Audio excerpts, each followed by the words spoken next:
ಅಲ್ಲ ನಿಮ್ಮನ್ನ ಎಷ್ಟೇ ತುಳಿದು ನಾವು ಮೇಲೆ ಬರಬೇಕು ಅಂತ ಅವ್ರು ಎಷ್ಟೇ ಪ್ರಯತ್ನ ಮಾಡಿದ್ರೂ ದೇವ್ರು ನಮ್ಮ ಮಹಿಮೆ ಪಡಲಿ, ಅವ್ರ ಮೇಲೆ ಬರೋಕ್ಕೆ ಆಗಲ್ಲ. ಯಾಕಂದರೆ ನೀತಿವಂತ ದೇವ್ರು ನಮ್ಮೊಂದಿಗಿದ್ದಾರೆ. ಅವ್ರು ನಮ್ಮನ್ನ ಏನೇ ತುಳಿದು ಎಷ್ಟೇ ಚಾಡಿಗಳು ಹೇಳಿದ್ರೂ ವರ್ರಿನೇ ಮಾಡಬೇಡಿ. ಯಾಕಂದರೆ ದೇವ್ರ ವಾರ್ತೆ ಹೇಳ್ತದೆ, ಅವರು ತೋಡಿರೋಂಥ ಗುಂಡಿಯಲ್ಲಿ ಅವರೇ ಬೀಳ್ತಾರಂತೆ.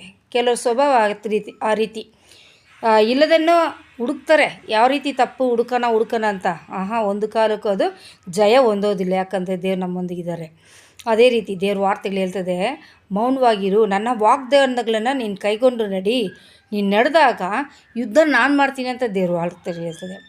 ಅದು ಯಾರಕ್ಕೆ ಈ ರೀತಿ ಹೇಳಿದ್ರು ಅಂತ ನಾನು ಯೋಚನೆ ಮಾಡಿದಾಗ, ಖಂಡಿತ ಈ ಲೋಕದಲ್ಲಿ ಜನರು ಆ ರೀತಿಯೇ ಇದ್ದಾರಲ್ಲ, ನಮ್ಮನ್ನು ನೋಯಿಸ್ಬಿಟ್ಟು ಅವ್ರ ಮೇಲೆ ಬರಬೇಕು ಅಂತ ಯೋಚನೆ ಮಾಡಿದಾಗ ಒಂದು ಕಾಲಕ್ಕೂ ಜಯ ಹೊಂದುವುದಿಲ್ಲ. ಯಾಕಂದರೆ ತಾಳ್ಮೆ ಇರೋನು ಮೇಲೆ ಎತ್ತೇ ಇರ್ತಾರೆ. ದೇವರು ಬಾಲವನ್ನಾಗದೆ ತಲೆಯನ್ನಾಗಿ ಮಾಡೇ ಮಾಡ್ತೀನಿ ದೇವ್ರ ವಾಗ್ದಾನಗಳಿದೆ. ನಮ್ಮನ್ನ ಯಾರು ಕೈ ಬಿಟ್ರೂ ಪರವಾಗಿಲ್ಲ, ನಮ್ಮ ದೇವ್ರು